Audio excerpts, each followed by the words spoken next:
Hello बच्चों, welcome back your YouTube channel अमर्स academy पे। एक बार फिर से सभी बच्चों का बहुत बहुत स्वागत है। लगभग सभी बच्चे जुड़ते हुए दिख रहे हैं। आइए आइए। तो आज हम लोग एक्सरसाइज 1.1 को कंटिन्यू करते हुए उसके अगले सवाल लगाएंगे। बहुत ही बेहतरीन क्वेश्चन है। पिछले 3 वीडियो में हम लोगों ने अच्छे से एक एक क्वेश्चन को कायदे से किया था, और यहाँ भी बाकी क्वेश्चन को हम लोग वैसे उसी तरह से अच्छे से समझ कर सॉल्व करने वाले हैं। फर्स्ट क्वेश्चन का जो लास्ट क्वेश्चन है हमारे पास, फिफ्थ क्वेश्चन, उसमें कई छोटे छोटे क्वेश्चन दिए गए हैं और उन सब क्वेश्चंस के बारे में बताना है हमें कि कौन सा स्वतुल्य है, कौन सा सममित है, कौन सा संक्रामक है, कौन सा इन तीनों में से है। तो एक सेट हमारे पास है, एक समुच्चय है हमारे पास। पिछले वीडियो में हम लोगों ने क्या सीखा था, इसमें थोड़ी चर्चा कर लेते हैं। वहां पे हमने कुछ क्वेश्चन दिए थे रोस्टर फॉर्म में, या समुच्चय निर्माण विधि में हमें क्वेश्चन मिलता था या रोस्टर फॉर्म में मिलता था।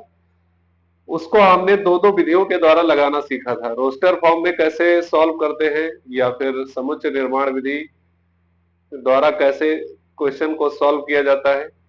इन दोनों ही मेथड्स को हर एक क्वेश्चंस पे लगा के सॉल्व किया था। अब यहाँ पे थ्योरेटिकल ये क्वेश्चन है, इसमें केवल आपको थोड़ा सा कॉन्सेप्ट यूज करना है, बाकी आपको कुछ भी नहीं करना। कोई भी मैथमेटिकल कैलकुलेशन यहाँ पे नहीं है, बस मैथमेटिकल लॉजिक है।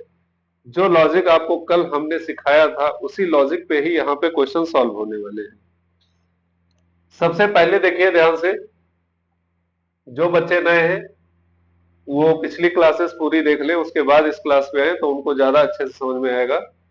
और जो बच्चे लगातार पिछले क्लास देख चुके हैं उनके लिए तो क्लास ही चल रही है। किसी विशेष समय पर किसी नगर के निवासियों के समुच्चय में निम्नलिखित संबंध आर है। बोला गया है कि कोई एक नगर है, सिटी है, वहां पे जो रहने वाले लोग हैं, जो भी वहां पे निवासी हैं, उनके बीच में विभिन्न विभिन्न प्रकार के रिलेशंस दिए गए हैं, और उन रिलेशन के बारे में बताना है, उन संबंधों के बारे में बताना है कि वो संबंध किस प्रकार के हैं, समतुल्य है, संक्रामक है या सममित है। तो पहला जो संबंध हमारे पास दिया हुआ है बच्चों, ये संबंध है आर बराबर एक्स वाई, मतलब वो सभी लोग आएंगे।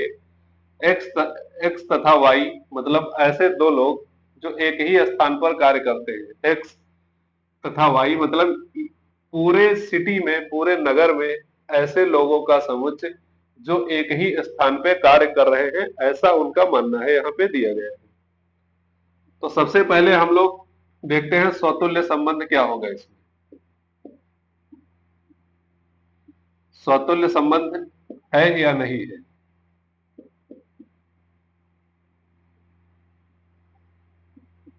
ठीक है, स्वतुल्य संबंध। स्वतुल्य संबंध में क्या होता है कि जैसे हम लोग लिख सकते हैं कि माना एक्स नगर में, या जहां पे एक्स कार्य कर रहा है, माना एक्स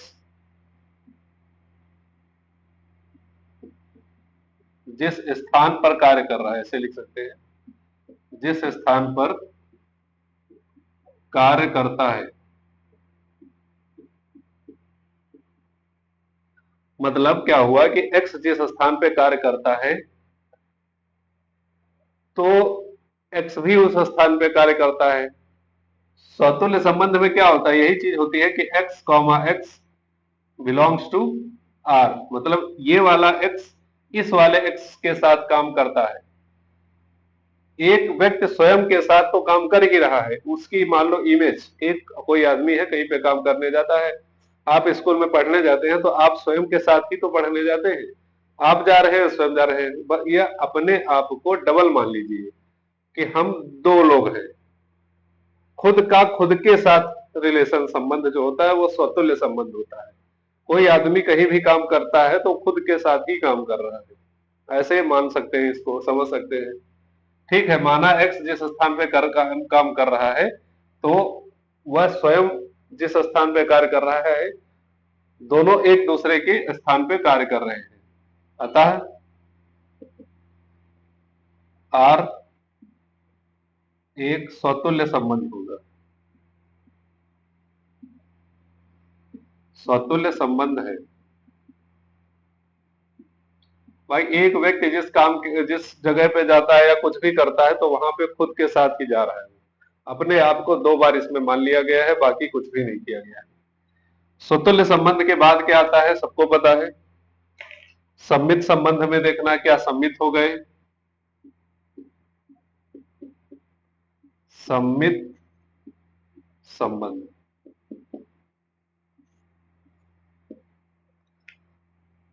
सम्मित संबंध में क्या होता है, एक्स वाई अगर आर में है तो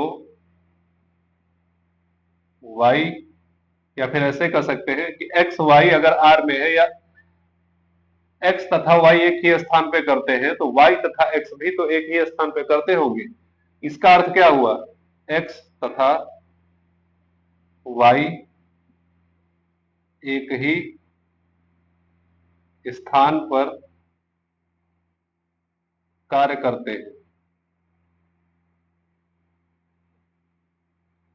एक्स तथा वाई एक ही स्थान पे कार्य करते हैं। अब मान लो बच्चों, ध्यान से सुनो समझो एक बात, अपने आप खुद कॉमन सेंस वाली चीज है।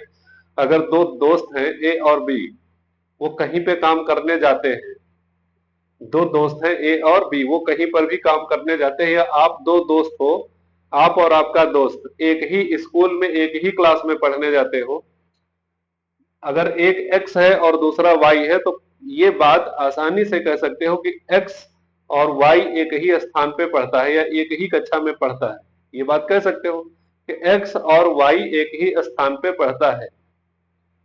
तो दूसरा वाला क्या कहेगा कि वाई और एक्स एक ही स्थान पे पढ़ता है। ये भी तो हो सकता है, जब एक्स वाई एक ही स्थान पे पढ़ रहा है तो वाई एक्स भी तो एक ही स्थान पे पढ़ रहा है।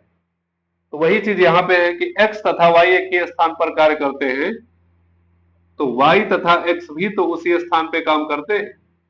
y तथा x एक ही स्थान पर कार्य करते हैं, ये बात यहां से कही जा सकती है।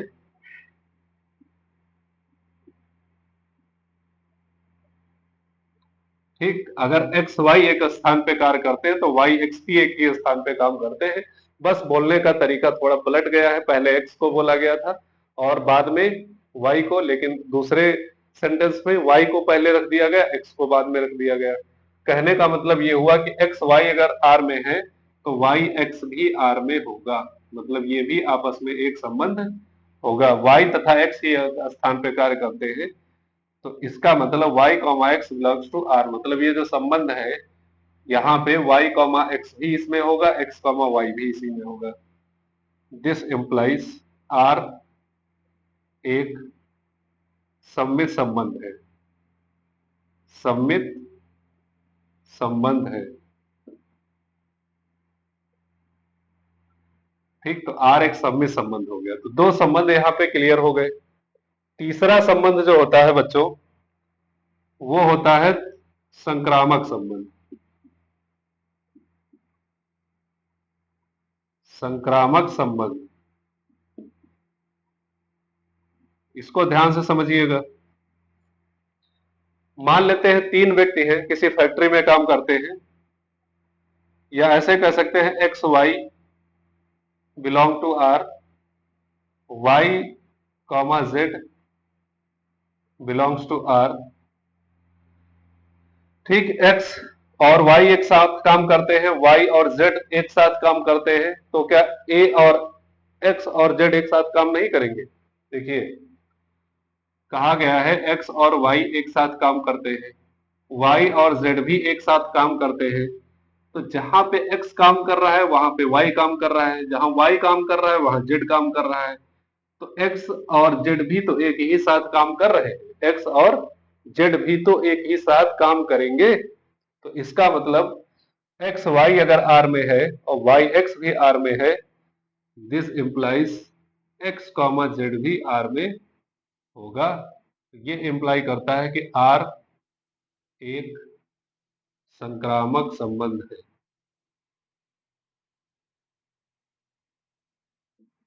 आर एक संक्रामक संबंध है। ये सिंपल सा, इस तरह से इस क्वेश्चन को हम सॉल्व करते हैं। तो ये एक अब पार्ट था पांचवें क्वेश्चन का। इसी तरह इसमें एक पार्ट, कई पार्ट और हैं, उनको भी हम लोग देखेंगे वो किस प्रकार के संबंध को बनाते हैं या दर्शाते हैं। ये बात समझ में आ गई, सिंपल सा था, कोई इसमें ज्यादा लॉजिकल चीज भी नहीं थी, बस आपको लॉजिक, जो तीनों संबंधों का लॉजिक था वो लॉजिक यहाँ पे लगाना था। तीसरा वाला जो संबंध है संक्रामक संबंध, इसको एक बार और समझ लीजिए। कहा गया है कि एक्स वाई एक साथ काम करते हैं, वाई जेड एक साथ काम करते हैं एक ही जगह पर, तो एक्स और जेड भी तो एक ही साथ काम कर रहे होंगे, कोई अलग या कहीं और चला जाएगा नहीं। तो इसलिए आर भी एक संक्रामक संबंध है। तो ये जो संबंध दिया है वो एक तुल्यता संबंध है, क्योंकि ये तीनों संबंधों को फॉलो कर रहा है, इसलिए ये एक तुल्यता संबंध है, इक्विवेलेंस रिलेशंस होगा। ठीक है, इसको देखिए एक बार, फिर हम लोग अगले क्वेश्चन पे आते हैं। इसको रफ कर रहे हैं, कोई डाउट होता है तो आप पूछ सकते हैं। इतना क्लियर है तो आगे बढ़ते हैं हम लोग।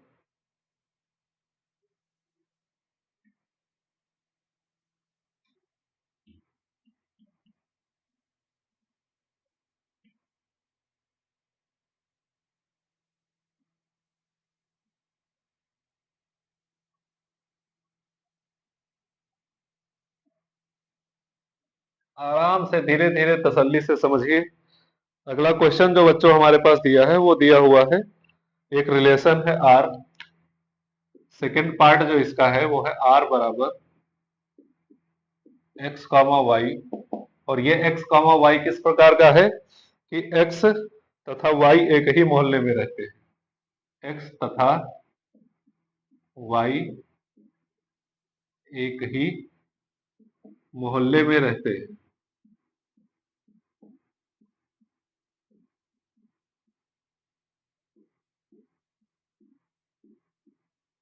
ठीक, ये रिलेशन है एक्स तथा वाई एक ही मोहल्ले में रहते हैं। तो ये सब में सकारात्मक संबंध है कि नहीं, ये सब सारी चीजें जानते हैं। तो पहला हमें देखना है स्वतुल्य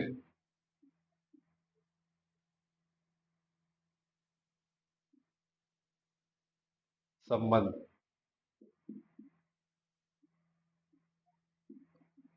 अब एक्स तथा वाई एक ही मोहल्ले में, ये बिल्कुल पहले ही जैसा, पहले क्वेश्चन के जैसा है, एक्स तथा वाई एक ही मोहल्ले में रहते हैं, तो एक्स तथा एक्स भी तो एक ही मोहल्ले में रहेंगे। एक्स तथा एक्स भी एक ही मोहल्ले में रहते हैं, ये बात यहां से लिख सकते हैं, क्योंकि ये वही बात है जो अभी हम लोगों ने कुछ देर पहले समझने की कोशिश की थी। अगर एक्स मोहल्ले में रहता है तो इसका एक्स भी मोहल्ले में रहता है, मतलब एक आदमी खुद के साथ रहता है, मतलब अपने आप को दो बार मान के समझो, क्योंकि ये क्या है, ए एक्स कॉमा एक्स है। एक्स, देखो क्वेश्चन में एक्स और वाई दो व्यक्ति थे, लेकिन हमें एक्स एक्स के तरह के दो व्यक्तियों को देखना है। तो एक्स खुद के साथ तो रहता ही है, वाई खुद के साथ रह रहा है, जेड होता तो जेड भी खुद के साथ रह रहा है, तो एक्स कॉमा एक्स भी एक ही मोहल्ले में रहते हैं, तो x comma x belongs to R. इसका मतलब हुआ आर एक स्वतुल्य संबंध है, आर एक स्वतुल्य संबंध है।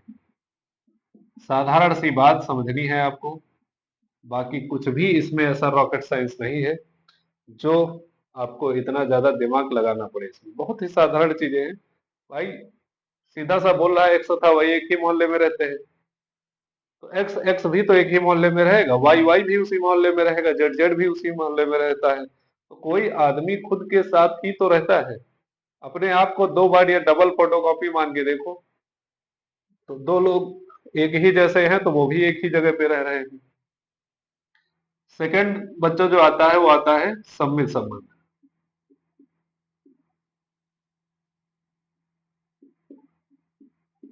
सम्मित संबंध, क्या ये सम्मित संबंध होगा? तो एक्स तथा वाई एक मोहल्ले में रहते हैं,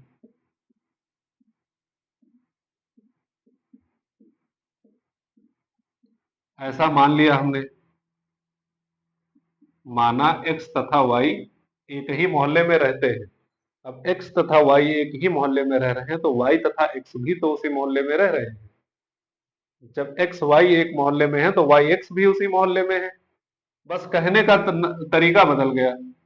दिस इंप्लाइज y तथा x एक मोहल्ले में रहते हैं।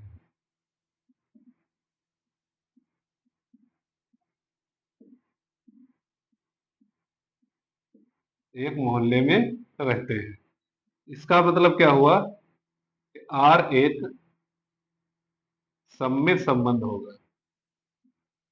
R एक सममित संबंध है।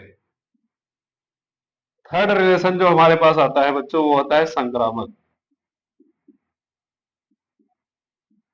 संक्रामक संबंध, इसके बारे में ध्यान से देखिएगा। संक्रामक संबंध, x तथा y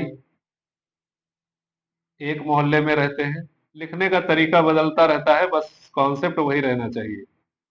मोहल्ले में रहते हैं तथा y और z भी एक मोहल्ले में रहते हैं। y और z भी एक मोहल्ले में रहते हैं। ठीक, माना, ये मान लिया हमने पहले हमने मान लिया, माना x तथा y एक मोहल्ले में रहते हैं तथा y और z भी एक मोहल्ले में रहते हैं। दिस इंप्लाइज, तो क्या होगा, अब कॉन्सेप्ट आप समझ गए होंगे कि x y के साथ रह रहा है, y z के साथ रह रहा है, तो x तो z के साथ रहेगा ही। अब मान लो एक रूम है, 3 स्टूडेंट हैं जिनका नाम है A और B और एक का नाम है C। एक रूम है, 3 स्टूडेंट एक रूम में रहते हैं, या अभी नहीं पता वो रहते हैं कि नहीं रहते। 3 है A B C।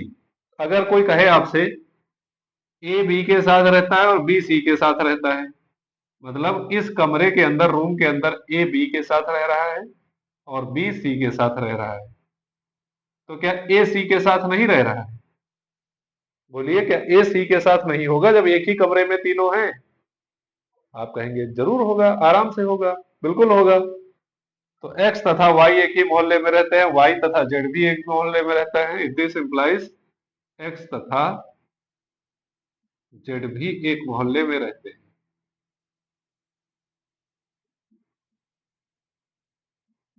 एक मोहल्ले में रहते हैं, इसका अर्थ यह हुआ कि R एक संक्रामक संबंध है। R एक संक्रामक संबंध है। ये बात हम यहां से प्रूव कर सकते हैं कि R एक संक्रामक संबंध है। बस ये सेकंड क्वेश्चन हो गया, साधारण था, सिंपल था। इसको आप थोड़ा ध्यान से देखिए, फिर अगले क्वेश्चन पे आते हैं।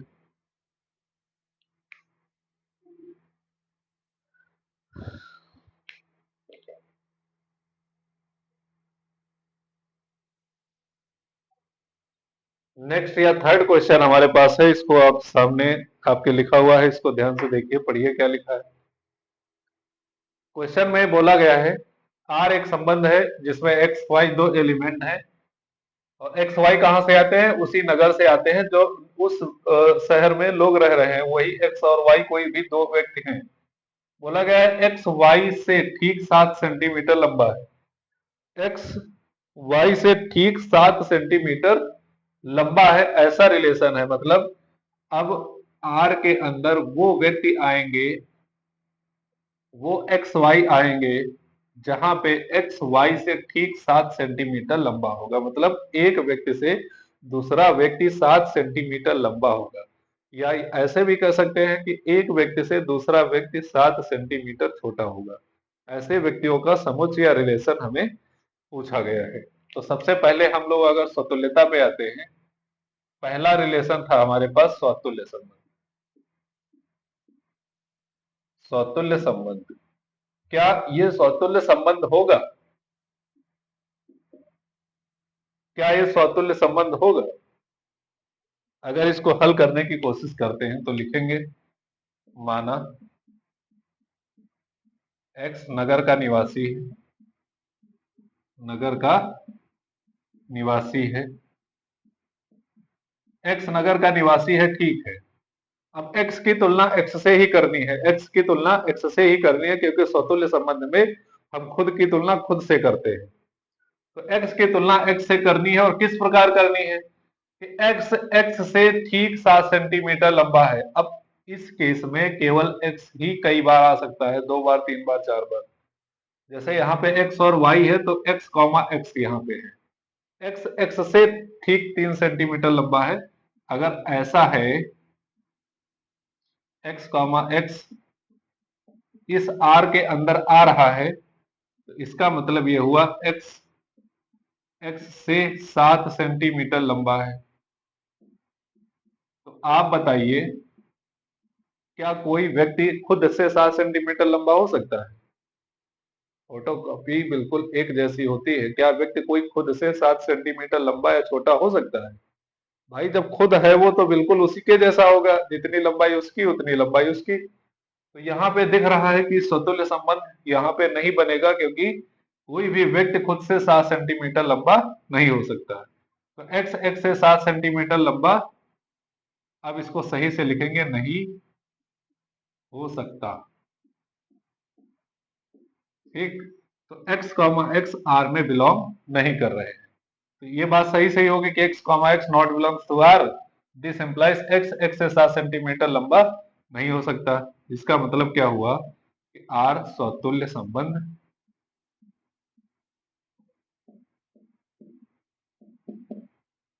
नहीं है, आर स्वतुल्य संबंध नहीं है। सेकेंड नंबर पे हमारा जो आता है बच्चों, वो आता है सममित संबंध। क्या आता है? सममित संबंध। सममित संबंध माना एक्स वाई नगर के निवासी हैं।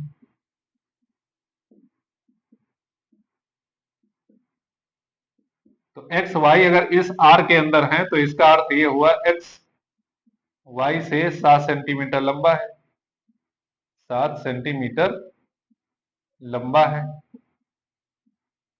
तो सममित संबंध अगर होगा ये, तो उसका अर्थ ये हुआ कि y कॉमा एक्स अगर r में है, या ऐसे लिख सकते हैं कि y x से 7 सेंटीमीटर लंबा नहीं हो सकता। कोई व्यक्ति अगर आपसे बड़ा है, तो क्या आपसे छोटा भी हो सकता है? क्या आप देखो, ये है x और ये है y, या ऐसे मान लो ये एक व्यक्ति है x और ये एक व्यक्ति है y। कह रहा है एक्स वाई से 7 सेंटीमीटर लंबा है, तो ये इससे 7 सेंटीमीटर लंबा है। ठीक, एक्स वाई से 7 सेंटीमीटर लंबा है, तो एक्स वाई से 7 सेंटीमीटर ज्यादा ऊंचा है। फिर आगे बोला वाई एक्स से 7 सेंटीमीटर लंबा है। अगर इसको हम वैसे देखें, इस बिहाफ में देखें, या इस सेट के आधार पे देखें, अगर एक्स वाई इस सेट में है, तो वाई एक्स इस सेट में भी होगा। तो अगर वाई एक्स इस सेट में है, तो इसका मतलब क्या हो, वाई एक्स से 7 सेंटीमीटर लंबा है। तो क्या ये y जो दिख रहा है आपको, ये वाला इस x से लंबा है? नहीं, छोटा है, लंबा नहीं हो सकता, छोटा है, क्योंकि x लंबा है y से। तो क्या y लंबा हो जाएगा x से? ऐसा पॉसिबल नहीं है। छोटा है, छोटा कह सकते कि y x से 7 सेंटीमीटर छोटा है, ये बोला जा सकता है। लेकिन क्या y x से 7 सेंटीमीटर लंबा है? नहीं, क्योंकि x 7 सेंटीमीटर लंबा है y से, y 7 सेंटीमीटर लंबा नहीं है x से। तो वही बात हमने यहाँ पर लिखी, y x से 7 सेंटीमीटर लंबा नहीं हो सकता, इसलिए y कॉमा x जो होगा वो इस R के अंदर बिलोंग नहीं करेगा। अगर x y नगर के निवासी हैं, तो x और x y से 7 सेंटीमीटर लंबा है, this implies x comma y belongs to R। ये R में है x comma y, sorry, belongs to R, लेकिन लेकिन यहाँ पे लेकिन भी लिख सकते हैं, y x से 7 सेंटीमीटर लंबा नहीं हो सकता, इसका मतलब y comma x does not belong to r। अतः r सममित संबंध नहीं है, r सममित संबंध नहीं है। इसी तरह से तीसरा संबंध जो होता है बच्चों, वो संक्रामक होता है। संक्रामक के बारे में देखते हैं। संक्रामक संबंध,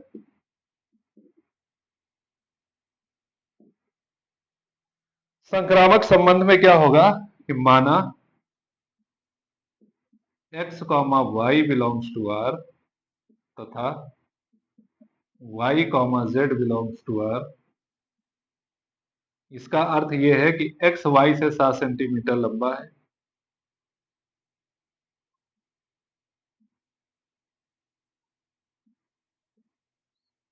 तथा इस सेंटेंस का अर्थ हुआ कि y z से 7 सेंटीमीटर लंबा है, y z से 7 सेंटीमीटर लंबा है। तो क्या x z से 7 सेंटीमीटर लंबा होगा, ऐसा हमें कंक्लूजन निकालना है। फिर से यहां पे देखिए ध्यान से, ये x है, ठीक, ये y है। x y से 7 सेंटीमीटर लंबा है, ये x जो है ये लंबा है 7 सेंटीमीटर। y जो है वो z से 7 सेंटीमीटर लंबा है, ये 7 सेंटीमीटर लंबा है। तो क्या x z से 7 सेंटीमीटर लंबा होगा, बताइए। x और z का कंपैरिजन करिए, बताइए कि x और z में कितने लंबाई का डिफरेंस है। इस सवाल का जवाब आप आसानी से दे सकते हैं कि y से z 7 सेंटीमीटर लंबा है, सॉरी, z से y 7 सेंटीमीटर लंबा है, y से x 7 सेंटीमीटर लंबा है, तो x z से 14 सेंटीमीटर लंबा होगा। कितना होगा, 7 7 14 सेंटीमीटर लंबा होगा। तो इसलिए यहाँ पे क्या होगा, लेकिन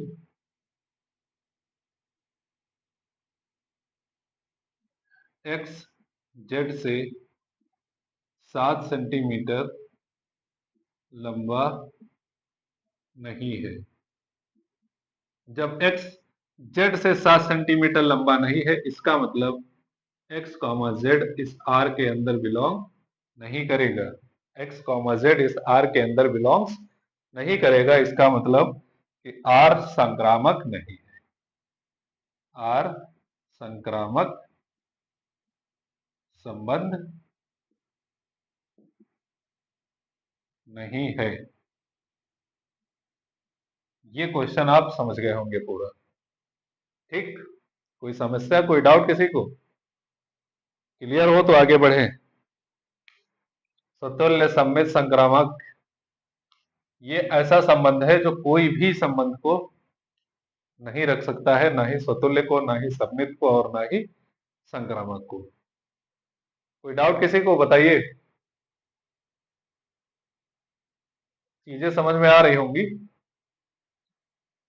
बोलिए बोलिए फटाफट।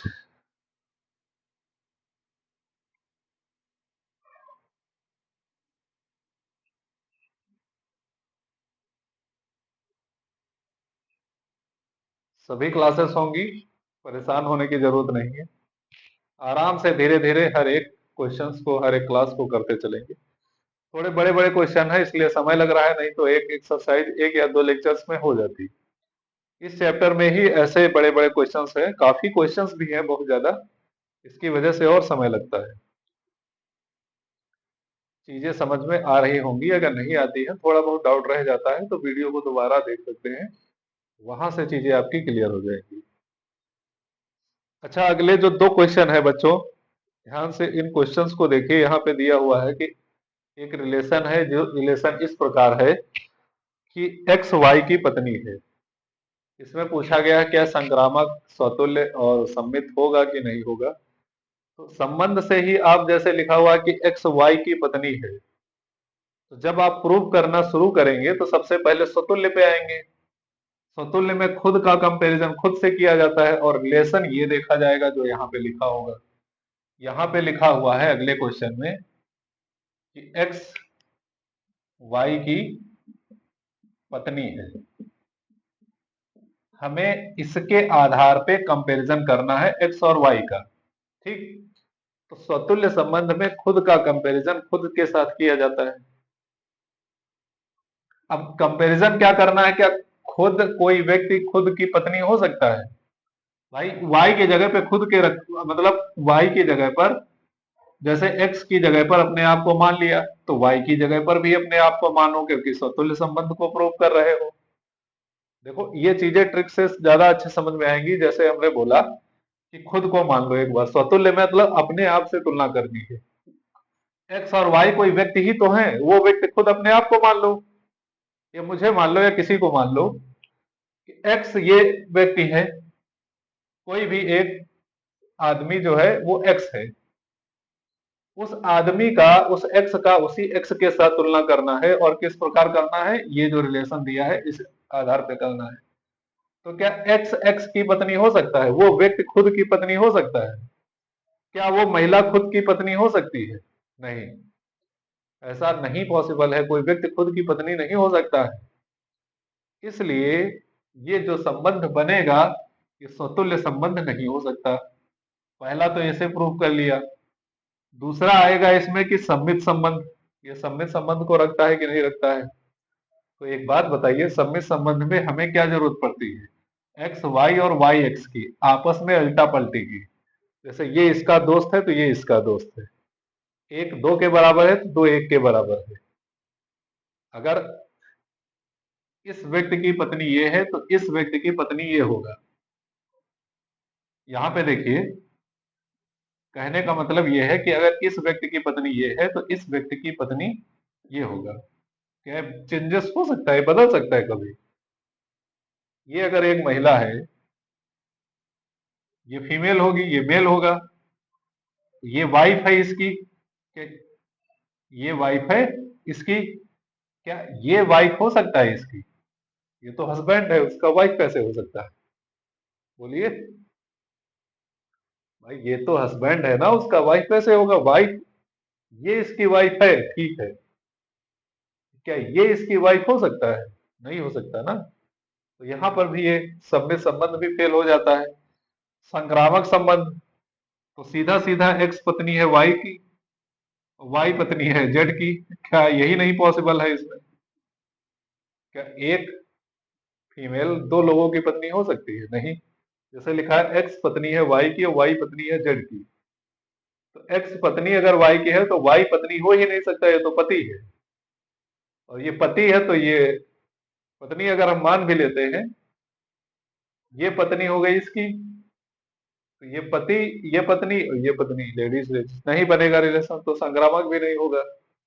इसी प्रकार लास्ट वाला भी क्वेश्चन है, उसमें पिता के लिए पूछा गया है। एक्स पिता है वाई का, तो कोई खुद का पिता नहीं हो सकता। अगर एक्स वाई का पिता है तो वाई एक्स का पिता नहीं हो सकता। एक्स वाई का पिता है, वाई जेड का पिता है, तो एक्स और जेड में पिता नहीं हो सकता, तो वो भी तीनों संबंध को फॉलो नहीं करेगा। तो उन तीन क्वेश्चंस को देख लीजिएगा, ध्यान से समझ लीजिएगा। बाकी आगे के क्वेश्चन हम लोग शुरू करते हैं।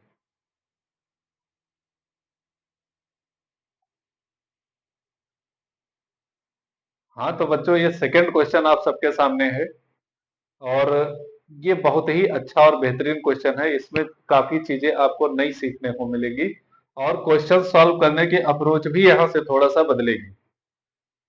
कॉन्सेप्ट वही रहेगा जो पिछले क्वेश्चंस में हमने लगाया हुआ है, बस थोड़ा सा हमें अलर्ट होने की जरूरत है इसमें, क्योंकि चीजें एक ही जैसी दिखती है, थोड़ी थोड़ी बारीकियों को पकड़ के चलना है हमें बच्चों।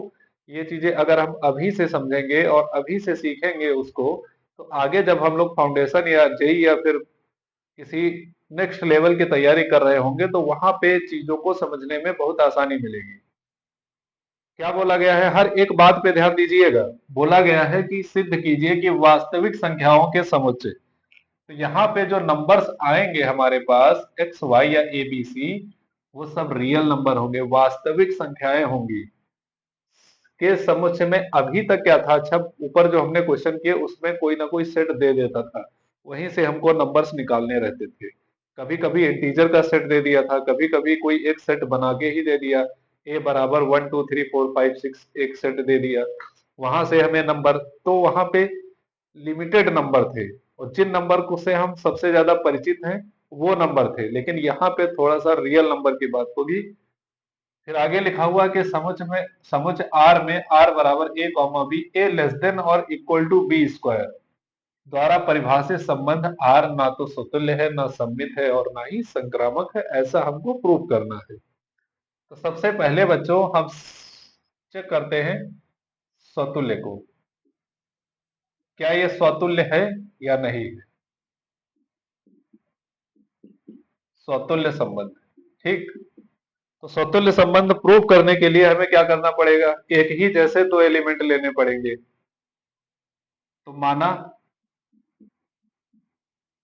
ए कोई रियल नंबर है, ए कोई रियल नंबर है, तो ए कॉमा ए दो एलिमेंट या एक जैसे दो एलिमेंट क्या इस रिलेशन को फॉलो करेंगे या इस संबंध को संतुष्ट करेंगे। ये चीज है कि, सॉरी थोड़ा पावर कट हो गया था। तो हम लोग कहां पे थे, माना ए बिलोंग्स टू आर, ए अगर कोई रियल नंबर है तो क्या आप लोग बताएं ए लेस देन ए स्क्वायर हो सकता है, क्या ए लेस देन ए स्क्वायर हो सकता है। तो कई बच्चे तो ये कहेंगे कि जैसे हमने ए कोई रियल नंबर ले लिया 2, तो 2 जो होगा वो 2 के स्क्वायर से तो छोटा ही होता है। हाँ बिल्कुल, 2 2 के स्क्वायर से छोटा होता है।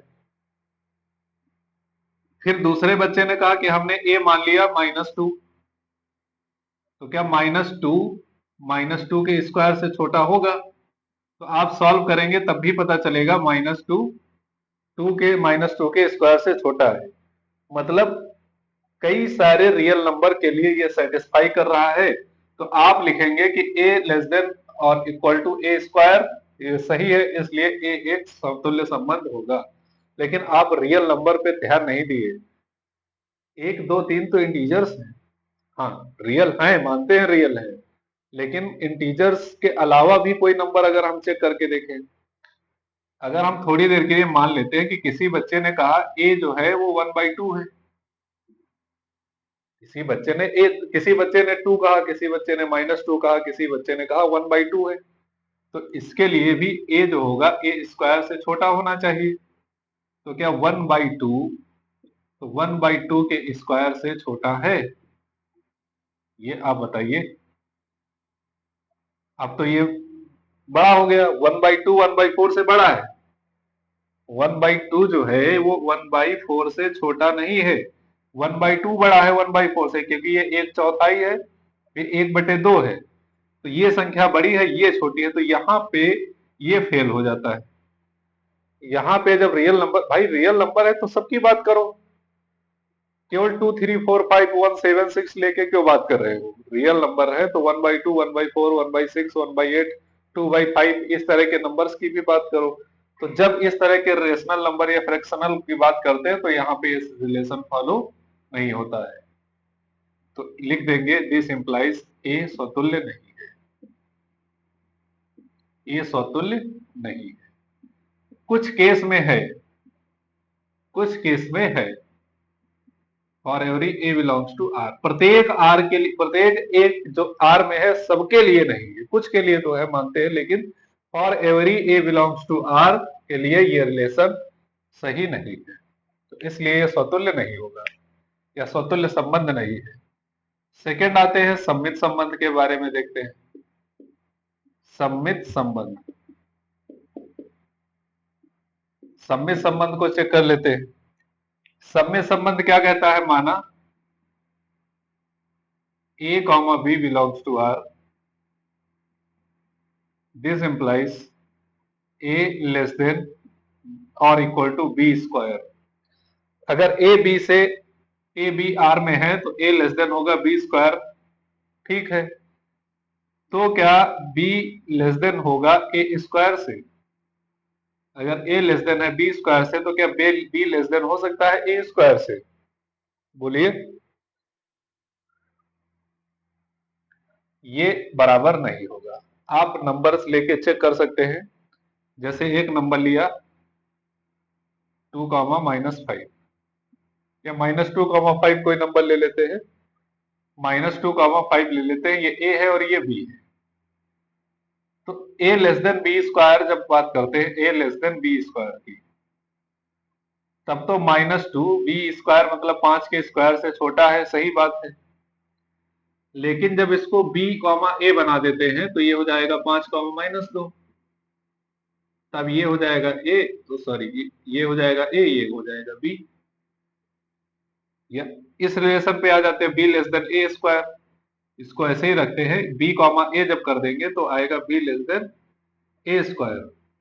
तो b है 5, a है -2, तो -2 का स्क्वायर क्या होगा 4। तो क्या 5 4 से छोटा है? नहीं, 5 4 से बड़ा होता है बच्चों, 5 4 से बड़ा होता है। तो ये यहाँ पे संतुष्ट नहीं करेगा या इसको सेटिस्फाई नहीं करेगा, b लेस देन और इक्वल टू a स्क्वायर, ये लेस देन नहीं होगा, हमेशा नहीं होगा। For every a belongs to, for every a, b belongs to real number, प्रत्येक a और b के लिए ये ट्रू नहीं होगा। कुछ के लिए होगा लेकिन सबके लिए नहीं होगा। ये चीजें हम लोग चेक करके भी एग्जाम में बता सकते हैं कि इस प्रकार से ये ऐसा नहीं होगा। तो अगर ऐसा नहीं है तो b, a आर में होगा ही नहीं, b, a आर के अंदर नहीं हो सकता। तो इसका अर्थ ये हुआ कि आर सममित नहीं है,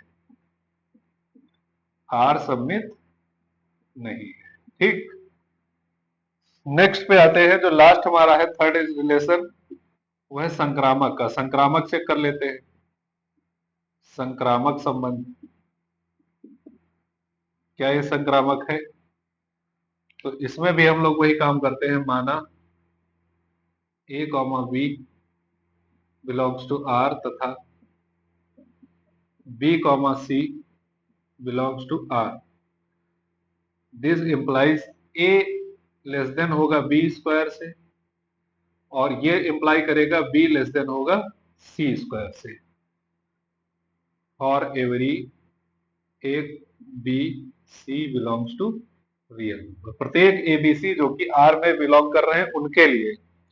तो अगर ये इससे छोटा है, ये इससे छोटा है, तो इसका मतलब ए लेस देन होना चाहिए सी स्क्वायर से। अगर ऐसा ट्रू है तो फिर ए, सी भी बिलोंग करेगा आर में, क्योंकि संक्रामक संबंध में क्या होता है कि ए बी का रिलेशन है अगर, तो बी का सी से रिलेशन है, तो ए का भी सी से रिलेशन होगा, अगर संक्रामक है तो। अगर संक्रामक नहीं है तो ए का सी से रिलेशन नहीं होगा। तो वैसे अगर कोई नंबर आप मानेंगे तो वहां से तो लगेगा कि ये छोटा है, लेकिन एक नंबर हम बता रहे हैं वो मान के आप चेक करिएगा, वहां से कंफर्म पता होगा कि ये संक्रामक है या नहीं है। ए बराबर 2, बी बराबर -2 और सी बराबर 1, ये सब रियल नंबर है, और सबको इसमें रख के देखिए तीनों रिलेशन में क्या तीनों सेटिस्फाई होते हैं। पहला है ए लेस देन बी स्क्वायर, ए है 2, बी है -2 का स्क्वायर, तो 2 तो -2 के स्क्वायर से छोटा है।